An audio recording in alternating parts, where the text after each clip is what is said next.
नमस्ते। आज हम RBI annual report part 2 cover करेंगे। ठीक है। So please if you haven't seen part 1 पहले वो जाकर देखिए और उसके बाद ये देखिए। तो यहाँ पार्ट 2 में पहले हम प्रॉस्पेक्ट्स फॉर 2025-26 कवर करेंगे। पहले वीडियो में हमने जो वर्ष खत्म हुआ था उसके बारे में हमने देखा, जैसे डोमेस्टिक इकोनॉमी कैसे परफॉर्म किए थे और ग्लोबल इकोनॉमी कैसे परफॉर्म किए थे। ठीक है। यहाँ प्रॉस्पेक्ट्स मतलब ये आने वाला वर्ष है ना, ये फाइनेंशियल ईयर अब चल रहा है ना, वो कैसे परफॉर्म करेगा ग्लोबल में और डोमेस्टिक दोनों में। तो ग्लोबल में पहले देखें तो इकोनॉमी ग्रोथ ओवरऑल 2025 में 2.8% होगा और 2026 में 3%, और emerging economies 3.7%, 3.9%, advance economies 1.4%, 1.5%। Okay. और ग्लोबल इन्फ्लेशन देखें तो 2025 में 4.3% होगा और 2026 में 3.6% होगा। ठीक है। आप इसमें सिर्फ ये याद रख लीजिए, ग्लोबल 2.8%, 3% और इन्फ्लेशन 4.3%, 3.6%। ये इमर्जिंग और एडवांस इकोनॉमीज याद रखने के लिए कोई ज़रूरत नहीं है। और ये प्रोडिक्शन कौन किया था? ये प्रोडिक्शन आईएमएफ ने किया था as per the world economic outlook. Okay. IMF ने वर्ल्ड इकोनॉमिक आउटलुक रिलीज किए थे। ओके। और उसमें ये प्रोजेक्शन उन्होंने किया था। और फिर देखिए तो मर्चेंडाइज ट्रेड वॉल्यूम। ओके। ये ट्रेड है ना, ये कैसे ग्रो करेगा? तो इसमें ना एक कंट्रैक्शन दिखेगा, मतलब कंट्रैक्शन बाई 0.2%। तो ये ग्रोथ नहीं होगा, मतलब कि कहते हैं 2024 में ग्रोथ था 100 क्रोर्स, तो 2025 में ग्रोथ होगा सिर्फ 98 क्रोर्स। तो यहाँ एक कॉन्ट्रैक्शन दिखेगा। ठीक है। तो ये as per the production by the world trade organisation.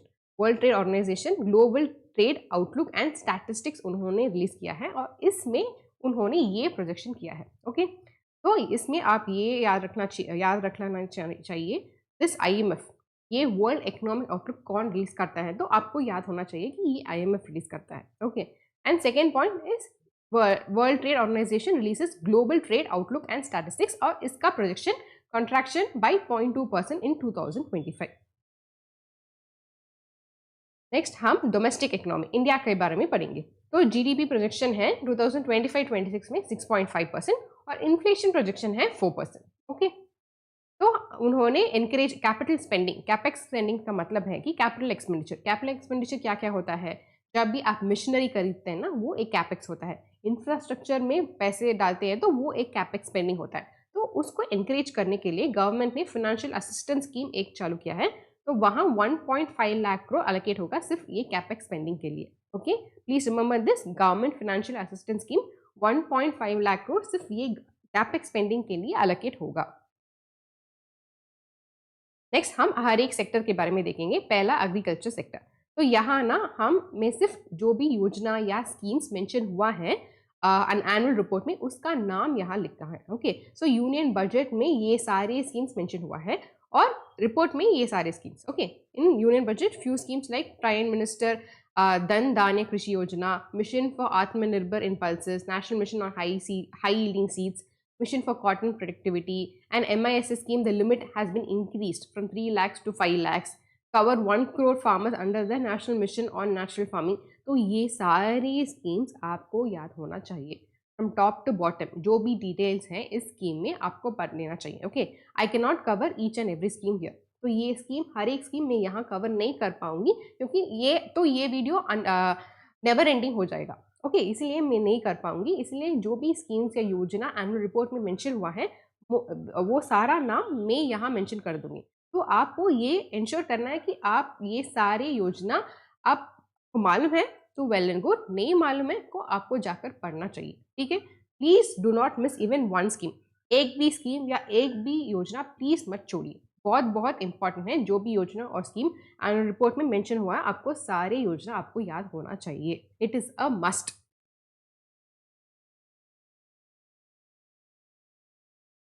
Next manufacturing sector. Manufacturing sector में ये स्कीम मेंशन हुआ है, on going PLI scheme. Okay. Production link scheme. Next national manufacturing mission budget 25-26 में इसका अनाउंसमेंट हुआ है। तो ये बहुत बहुत बहुत इंपॉर्टेंट है। और कंस्ट्रक्शन सेक्टर आप देखें तो it will be helped bye प्रधानमंत्री आवास योजना। ओके। सो इससे इसका कंस्ट्रक्शन सेक्टर इंप्रूव होगा, मतलब हेल्प करेगा। असेट मोनेटाइजेशन प्लान भी हेल्प करेगा कंस्ट्रक्शन सेक्टर में। और एनर्जी ट्रांसिशन आप देखिए तो इन बजट 25-26 उन्होंने एक टारगेट सेट किया है of 100 gigawatts of nuclear power capacity by 2047। Remember this, okay, ये ऑब्जेक्टिव में आ सकते हैं। तो इस बजट में उन्होंने टारगेट सेट किया है 100 gigawatts of nuclear power capacity by 2047।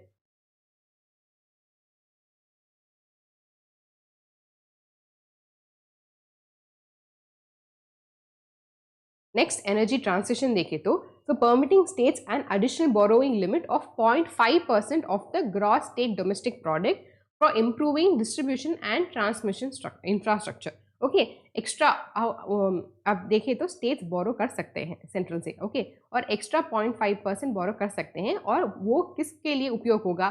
For distribution and transmission infrastructure, power distribution and power transmission infrastructure के लिए ये उपयोग होगा।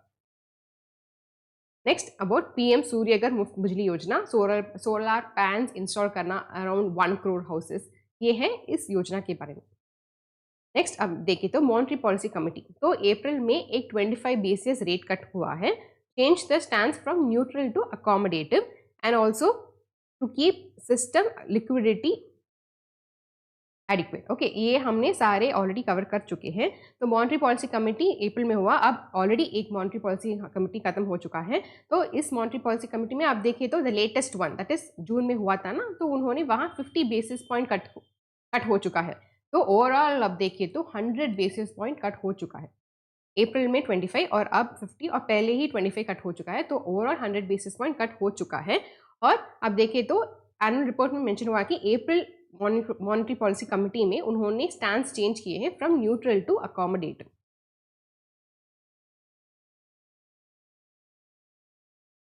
नेक्स्ट कैपिटल एक्सपेंडिचर देखें तो effective capital expenditure expected to rise from 4% in financial year 25 to 4.3% in financial year 26। तो capex बढ़ेगा, okay, capex का एक्सपेंडिचर बढ़ना चाहिए। तो वो हेल्प करता है ओवरऑल एम्प्लॉयमेंट, ओवरऑल इकोनॉमिक को। कैसे हेल्प करता है?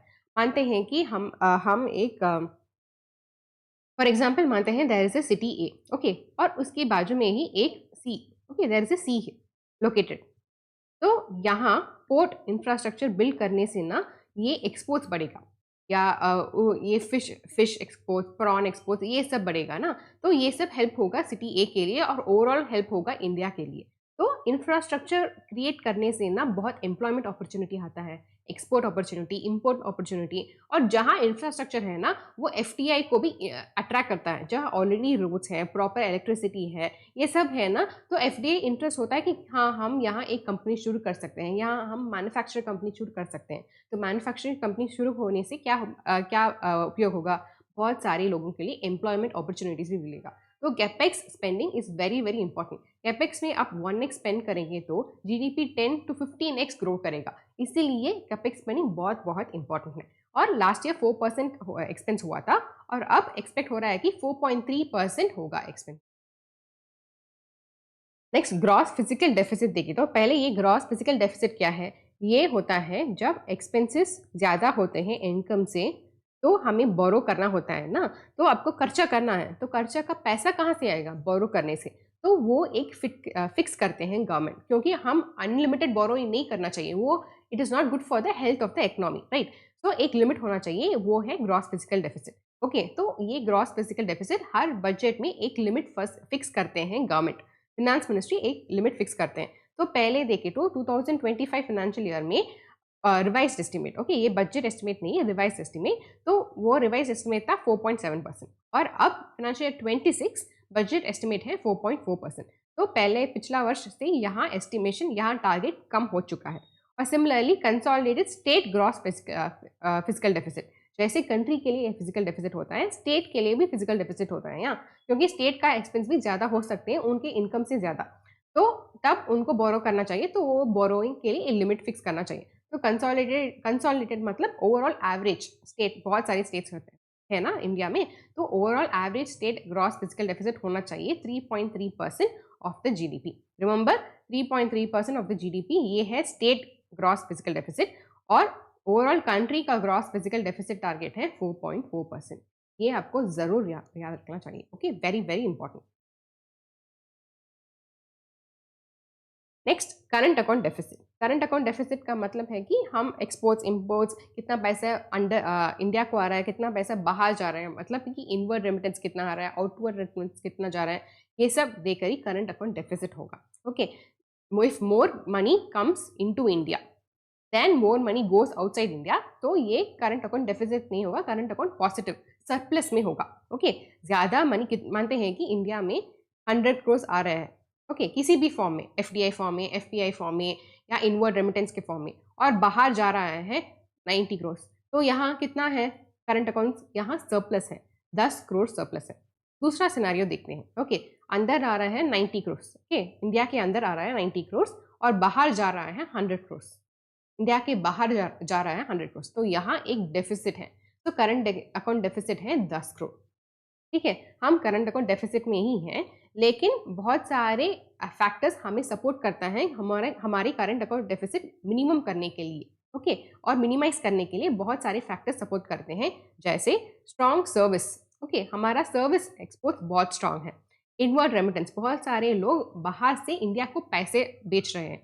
नेक्स्ट, एफडीआई कैप देखे तो रेस्ड फ्रॉम 74% टू 100%, तो पहले इंश्योरेंस सेक्टर में अप टू 74% ही फॉरेन डायरेक्ट इन्वेस्टमेंट कर सकते हैं, लेकिन अब ये लिमिट 100% बढ़ चुका है, तो बहुत सारे एफडीआई आ जाएंगे इंश्योरेंस सेक्टर में।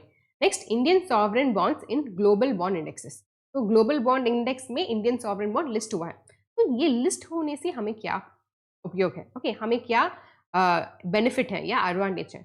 मैं एक एग्जांपल बताती हूँ। ओके, मानते हैं आपको मालूम है ना बीएसई सेंसेक्स, ओके, मानते हैं there is a BSE Sensex, Sensex में सेंसेक्स इंडेक्स फंड है। ओके, एक एग्जांपल देते हैं, सेंसेक्स इंडेक्स फंड है, उसमें सिर्फ 4 स्टॉक है।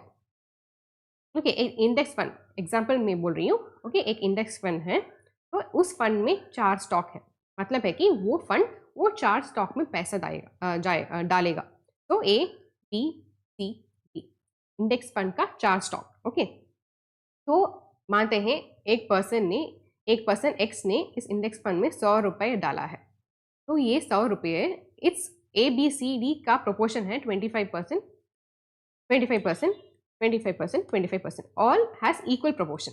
जनरली ऐसे नहीं होगा, मैं सिर्फ आपको आसानी से बताने के लिए ये बोल रही हूँ। ओके, तो मानते हैं इस इंडेक्स फंड में 4 स्टॉक है और 4 स्टॉक का इक्वल प्रोपोर्शन है 25%, 25%, 25%। जब ये 100 रुपीज़ इंडेक्स फंड में डालेगा ना, तो ये 100 रुपीज़ स्प्लिट हो जाएगा 25, 25, 25, 25, ये 4 पार्ट में स्प्लिट हो जाएगा, और 25 रुपीज़ इस स्टॉक में आएगा, 25 रुपीज़ बी स्टॉक, 25 रुपीज़ सी स्टॉक और 25 रुपीज़ डी स्टॉक।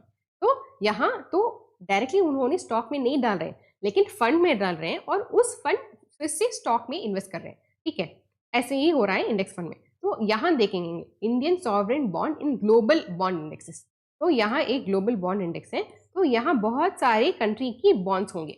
ओके, तो इंडिया भी एक होगा, तो जो भी पैसा डालेगा इस ग्लोबल बॉन्ड इंडेक्स में, वो पैसा भी स्प्लिट होगा ना, स्प्लिट होकर इंडिया में भी एक पोर्शन आ जाएगा।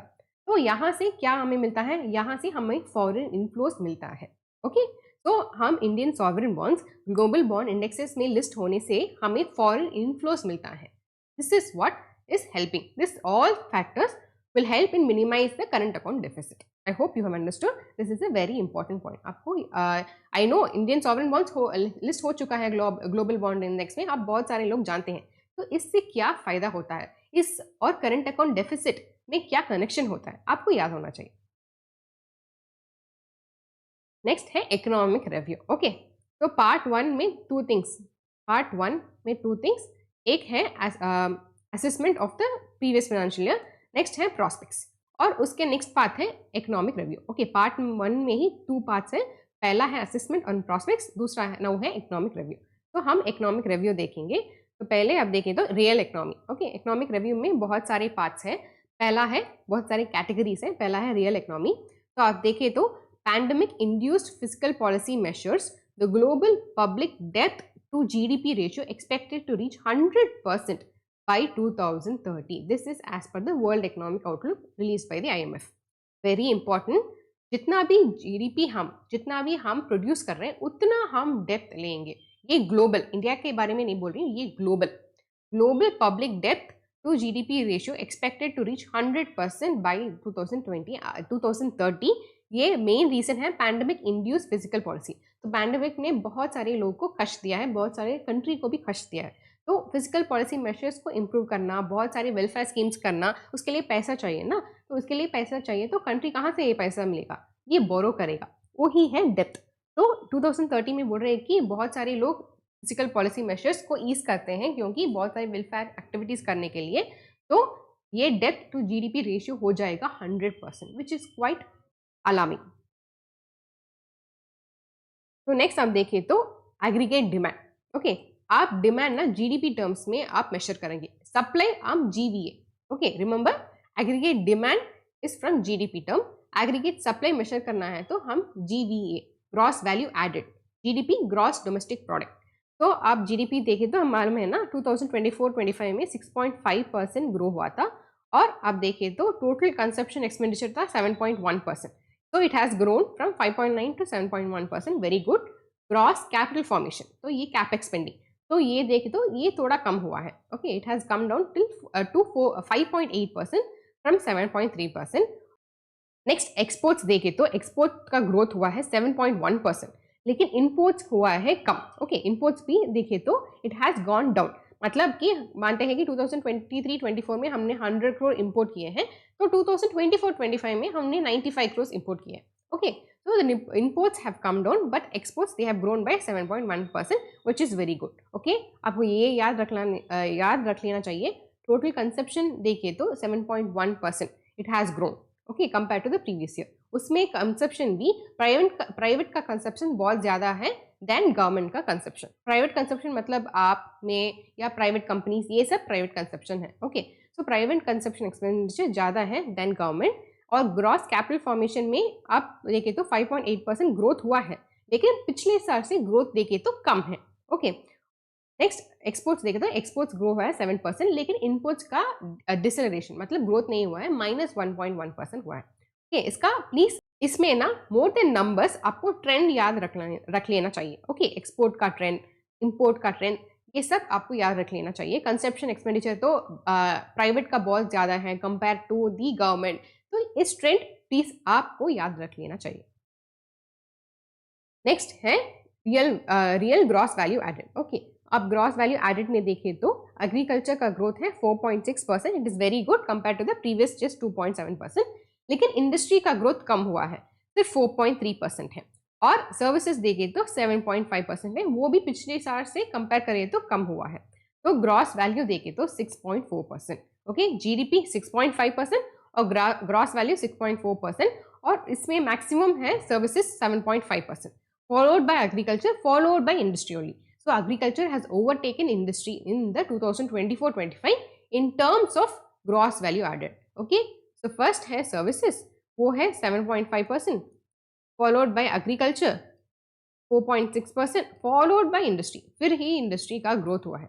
तो इस ऑर्डर आप प्लीज याद रख लीजिए। Okay, general next renewable energy देखे तो it accounts for 20% of the total power generation, which is a very good share. Okay, जितना भी पावर प्रोड्यूस हो रहा है ना, तो उसमें 20% रेन्यूएबल एनर्जी शेयर है। Next recorded a healthy growth of 12%, तो पिछले साल से देखें तो अब हम 12% ग्रोथ हुए हैं in terms of renewable energy. और अब देखें तो as in the end of March 2025, India's total renewable energy capacity stood at 220 gigawatts. This is very important. तो एनर्जी कैपेसिटी आपको मालूम होना चाहिए इंडिया का। सो रेन्यूएबल एनर्जी कैपेसिटी है 220 gigawatts as of March 2025। Okay, renewable energy का share है 20% और ग्रोथ हुआ है 12%, और उसका टोटल कैपेसिटी है 220 gigawatts. Next labour market indicator देखे तो जनरली ये लेबर फोर्स पार्टिसिपेशन रेट, ये पीएलएफएस, ओके, एनुअल पीएलएफएस है, पीरियोडिक लेबर फोर्स सर्वे। ओके, तो ये एवरी ईयर रिलीज करते हैं, लेकिन इसका टेन्योर आपको मालूम होना चाहिए। जैसे फाइनेंशियल ईयर का पीरियड है अप्रैल टू मार्च है ना, सिमिलरली आप देखें तो ये PLFS, periodic labour force survey का period July to June. Okay, this is the period of the periodic labour force survey. जैसे बता रही हूँ, पीरियोडिक लेबर फोर्स सर्वे का, annual periodic labour force survey का पीरियड है, टेन्योर है जुलाई to June. Okay, तो ये आप देखिए तो ये 2023-24 का है। तो इसमें आप देखें तो लेबर फोर्स पार्टिसिपेशन रेट है 60.1%, सब पिछले साल से बहुत इंप्रूव हुआ है। तो ये लेबर फोर्स पार्टिसिपेशन रेट क्या है, तो ये ना number of people, number of working age people, तो number of working age people मतलब 15 ईयर्स एंड अबोव, और ऊपर न्यूमरेटर में दो चीज होता है। पहला चीज होता है जो काम कर रहे हैं, नंबर ऑफ पीपल वर्किंग, जो भी काम कर रहे हैं, plus number of people seeking for work, जो भी काम सर्च कर रहे हैं, ओके, जो भी काम कर रहे हैं, जो भी सर्च कर रहे हैं, by divided by number of the age population, working age population जो है 15 ईयर्स एंड अबव। तो आप देखें तो वो 60% है, इंप्रूवमेंट हुआ है पिछले साल से। और वर्कर पॉपुलेशन रेशियो है जो भी काम कर रहे हैं, ओके, तो इसमें 58.2 है। और अनएम्प्लॉयमेंट, जिनके पास काम नहीं है, तो वो अनएम्प्लॉयमेंट रेशियो है 3.2%, सॉरी। तो 60.1% labour force participation rate, 58.2% worker population ratio, next unemployment rate है 3.2%। सारे थिंग्स आपको याद रख लेना चाहिए, very very important. Labour force 60, 58 worker population, then unemployment 3.2। Next आप देखें तो आप रूरल और अर्बन कंपेयर किए तो रूरल का लेबर फोर्स पार्टिसिपेशन बहुत ज़्यादा है कंपेयर टू द अर्बन। तो रूरल का लेबर फोर्स पार्टिसिपेशन रेट था 63% और अर्बन का 52%। सिमिलरली पार्टिसिपेशन रेट ज़्यादा है तो उसका अनएम्प्लॉयमेंट भी कम ही होगा ना। सिमिलरली आप देखें तो अनएम्प्लॉयमेंट भी रूरल में कम है compare to the urban.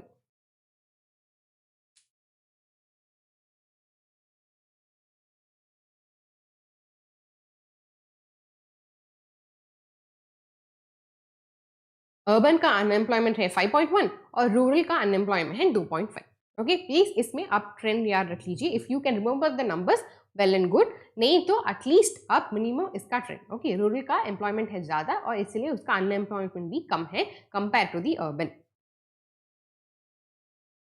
Next R&D, research and development देखे तो India share in the global R&D expenditure from 2.1% it has grown just to 2.6%, जिस थोड़ा, ओके, मार्जिनल ग्रोथ ही हुआ है। फ्रॉम 2.1 टू 2.6% ही ग्रोथ हुआ है। एंड ये डेटा कौन रिलीज किया है, ये data as per the world intellectual property organization. Okay, as per the world intellectual property organization इन्होंने ये डेटा रिलीज किया है। आपको लेटेस्ट डेटा याद रख लेना चाहिए। ओके, 2023 में इंटायर ग्लोबल R&D एक्सपेंडिचर में इंडिया का शेयर सिर्फ 2.6% था।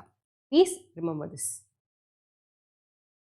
Next price situation. ओके, पहले हमने रियल इकोनॉमी कवर किया है, नेक्स्ट एम्प्लॉयमेंट कवर किए हैं। Okay, R&D, now price situation. तो प्राइस सिचुएशन में क्या देखेंगे, प्राइसेस है इन्फ्लेशन। तो ग्लोबल इन्फ्लेशन आप देखिए तो it was increased by mainly cocoa and coffee prices का प्राइसेस बढ़ा था। और सेकेंड हाफ में पाम ऑयल का प्राइसेस इंक्रीज हुआ है। ओके, फर्स्ट हाफ में देखे तो कोको और कॉफी प्राइसेस इंक्रीज हुआ था, सेकेंड हाफ में पाम ऑयल प्राइसेस इंक्रीज हुआ था। और उसका मेन रीजन था इंडोनेशिया ने एक प्रोग्राम इनिशिएट किए हैं। ओके, उन्होंने एस्टैब्लिश किए हैं, वो प्रोग्राम का नाम है B40 biodiesel program. Please remember this, if they ask you which country launched B40 biodiesel program, then you should know it is Indonesia. Okay, B40 biodiesel program उन्होंने इनिशिएट किया है। इसका मतलब है कि पहले उन्होंने पाम ऑयल ब्लेंडिंग डीजल से कर रहे थे, लेकिन उसका रेशियो था 35%, अब ये इंक्रीज हुआ है 40%। Okay, mandating higher palm oil blending with diesel. पहला पाम ऑयल डीजल से ही ब्लेंड हो रहा था, इंडोनेशिया कर रहे थे, लेकिन इसका रेशियो था 35%, लेकिन अब ये इंक्रीज हुआ है। सो 40% of the palm oil will be blended with the diesel. तो इसीलिए पाम ऑयल का डिमांड हाई हुआ है और इसीलिए पाम ऑयल का प्राइसेस भी इंक्रीज हुआ है। मिनरल्स मेटल्स उनका प्राइसेस भी इंक्रीज हुआ है और प्रेशियस मेटल्स लाइक गोल्ड और सिल्वर का प्राइसेस भी इंक्रीज हुआ है। मेन रीजन कि बहुत सारे जियोपॉलिटिकल टेंशन, बहुत सारे ट्रेड टैरिफ वॉर्स हो रहा है ना, तो इसमें सेफ एसेट देखे तो गोल्ड है, सिल्वर है, तो इसलिए इसमें इन्वेस्ट करना बहुत सेफ होगा। ये एक सेफ हेवन एसेट है, तो इसलिए बहुत सारे लोग इसमें इन्वेस्ट कर रहे थे और इसीलिए गोल्ड और सिल्वर का प्राइसेस बढ़ रहा था। नेक्स्ट डोमेस्टिक इन्फ्लेशन देखे तो 2023-24 में 5.4% था और 24-25 में 4.6% कम हो चुका है। ओके, 5.4% पे 4.6% कम हो चुका है, दैट इज वेरी गुड। और इस इन्फ्लेशन में ना, आप इस इन्फ्लेशन में देखें तो drivers of inflation. Okay, inflation कौन बढ़ रहा है, which factor is pushing the inflation, तो ये है food and beverage. Food and beverage constitute the major part in the inflation. तो 2023-24 में इसका कंट्रीब्यूशन था 61% और 24-24 में इट इंक्रीज, थोड़ा इंक्रीज हुआ है टू 68%। टोटल इन्फ्लेशन में से फूड और बेवरेज का इन्फ्लेशन ही 68% था। और एक है fuel and light, fuel and light का इन्फ्लेशन देखें तो वो डिफ्लेशन हो चुका है, उसका -2.2%, उसका प्राइसेस कम हो चुका है compare to the previous year. और उसका मेन रीजन एलपीजी गैस है ना, जो भी गैस आप खरीद रहे हैं उसमें 100 रुपीज कम किए थे, सब्सिडी दिए थे गवर्नमेंट ऑफ इंडिया ने। ओके, ये -2.2% कम होने का कारण, फ्यूल और लाइट में कम होने का कारण है एलपीजी गैसेस में एक सब्सिडी, 100 रुपये सब्सिडी उन्होंने बढ़ाया है, इसी के कारण ये फ्यूल और लाइट का प्राइसेस का डिफ्लेशन हुआ है। Okay, remember entire inflation, drivers of inflation में मेजर रीजन है फूड एंड बेवरेज, और फ्यूल और लाइट का डिफ्लेशन हुआ है, दैट इज -2.2%। नेक्स्ट हम मनी एंड क्रेडिट देखेंगे। तो आप देखें तो रिजर्व मनी, तो रिजर्व मनी के बारे में क्या बोला है एनुअल रिपोर्ट में। So reserve money growth adjusted for the first round impact of change in cash reserve ratio stood at 5.8% in 2024-25 as compared to 6.7%. तो ये RM क्या है, रिजर्व मनी क्या है, कैश रिजर्व रेशियो कम करने से रिजर्व मनी से क्या लेना देना है, ये सब हम डिटेल में कवर करेंगे, तो डोंट वरी। ओके, पहला रिजर्व मनी में क्या क्या होता है। रिजर्व मनी में पहले 3 कंपोनेंट्स होते हैं, करेंसी इन सर्कुलेशन, नेक्स्ट है बैंक्स डिपॉजिट्स विद आरबीआई, और नेक्स्ट है अदर डिपॉजिट्स विद आरबीआई। तो ये हैं 3 components. Okay, currency in circulation, banks deposit with RBI and other deposits with RBI. तो करेंसी इन सर्कुलेशन ना, जो मनी, पैसा, मनी नोट्स, करेंसी नोट्स आपके पास है, करेंसी कॉइन्स आपके या मेरे पास है, वो है करेंसी इन सर्कुलेशन। तो ये शेयर है, देखें तो ये ही मेजर शेयर होता है, that is around 77%, that is 76.9% to be mention precisely. तो टोटल रिजर्व मनी में 76.9% करेंसी इन सर्कुलेशन कंट्रीब्यूट करता है। Next, banks deposit with RBI. तो आरबीआई के पास बैंक डिपॉजिट करते हैं ना, specially in the form of CRR, cash reserve ratio के फॉर्म में डिपॉजिट करते हैं ना, तो उसका शेयर है 20.8%। तो उन्होंने बोला कि the RM growth adjusted for the first round of change in CRR. तो क्या बोलते हैं, पहले सीआरआर था 4.5%। ओके, मानते हैं कि the net demand time liability, okay, net demand time liability था 100 करोड़। तो 4.5% मतलब कितना डिपॉजिट करना है बैंक को आरबीआई के साथ, 4.5 करोड़। ओके, 4.5 करोड़ डिपॉजिट करना है। और फिर देखें तो आरबीआई ने एक मीटिंग में इस सीआरआर का रेशियो कम किए है, मतलब from 4.5% it got reduce to 4%। Okay, तो अब कितना डिपॉजिट करना है आरबीआई को, कितना डिपॉजिट करना है बैंक को आरबीआई के साथ, सिर्फ 4%, मतलब from 4.5 crore it has gone down to 4 crore. Okay, CRR कम हुआ था और बैंक का डिपॉजिट विद आरबीआई भी कम हो चुका था, और इसीलिए आरएम भी कम हो चुका है। ओके, क्योंकि if you see bank deposit is one of the component, right, एक कंपोनेंट कम हो चुका है तो ओवरऑल भी कम होगा ना। तो बैंक डिपॉजिट कम हो चुका था क्योंकि सीआरआर कम हो चुका है, इसलिए रिजर्व मनी भी मॉडरेट हो चुका था। Okay, you have understood how CRR has impacted reserve money indirectly. It is because the bank's deposit with RBI reduced and so did the reserve money got moderated. Next complaint देखें तो other deposits with RBI, मतलब है कि government भी, state government, central government भी deposit करेंगे और foreign institutions भी आरबीआई के साथ डिपॉजिट करेंगे। तो ये सारे हैं, ये 3 कंपोनेंट्स हैं, और इसमें बैंक डिपॉजिट विद आरबीआई बहुत कम हुआ था और इसके कारण रिजर्व मनी भी मॉडरेट हुआ था। करेंसी जीडीपी रेशियो आप देखें तो ये भी मॉडरेट हुआ है, और इसका रीजन है increase of retail digital payment. Digital payment बहुत ही एक्सप्लोर हो चुका है। ओके, और नेक्स्ट है CBDC, central bank digital currency, ये दोनों बहुत इंक्रीज हो चुके हैं और इसी के कारण करेंसी जीडीपी रेशियो भी मॉडरेट हो चुका है। तो आप देखें तो retail digital payment it has increase 17.1% in value and volume times देखें तो 35%। Okay, volume double of the value, value आप याद रख सकते हैं कि 18%। You can just round it of the value 18% और volume 35%, almost the double. Next हम देखें तो RBI balance sheet from 23.5% of GDP it has gone down to 22.8%. Remember this, 23.5% of GDP to 22.8%. Okay, and credit growth देखें तो out of the total credit, if you see, scheduled commercial banks, okay, that is public sector banks, they contribute 57.3% share in the total SCB credit. जितना भी credit है, मानते हैं कि मार्च 2020 as of March 2025 दो credit था 100 करोड़, तो उसमें से ना 57.3 करोड़ पब्लिक सेक्टर बैंक्स ने लोन दिए हैं, और फिर रिमाइनिंग 39.2 देखे तो by the private sector banks and very minimal by the foreign banks. Remember the share in total scheduled commercial bank credit, उसका टोटल शेयर है 100 करोड़ में 57.3 है पब्लिक सेक्टर, 39.2 है प्राइवेट सेक्टर, और very minimal contribution by the foreign bank. Okay, the main thing that you have to remember here is the public sector contribute more to the credit than the private sector. Credit growth आप देखें तो agriculture का growth था 10%, मार्च 2025 में 10.4% था, और industry था 8%, similar to the previous year. Okay, but agriculture growth कम हुआ है. क्रेडिट ग्रोथ मैं बोल रही हूँ, credit growth, not the agriculture performance. Agriculture credit growth के बारे में बात कर रही हूँ. Agriculture credit growth 10.4% March 2025 growth हुआ है, इंडस्ट्री 8% ग्रोथ हुआ है, सर्विसेज 13.4% और पर्सनल लोन 14%. रिमेंबर, ओके, इसमें हाईएस्ट ग्रोथ आप देखें तो पर्सनल लोन में हुआ है, फिर सर्विसेज में हुआ है, नेक्स्ट आप देखें तो एग्रीकल्चर, एंड में ही इंडस्ट्री है. तो इंडस्ट्री में देखें तो बहुत कम है, सिर्फ 8%. ओके, रेस्ट ऑल आप देखें तो डबल डिजिट ग्रोथ, सिर्फ इंडस्ट्री में single digit growth, rest all agriculture, services, personal loan सारे में डबल डिजिट ग्रोथ हुआ है. ओके, इससे हम पार्ट 2 खत्म करेंगे. अगले वीडियो में पार्ट 3 में मैं आपके साथ मिलूंगी. Okay, thank you.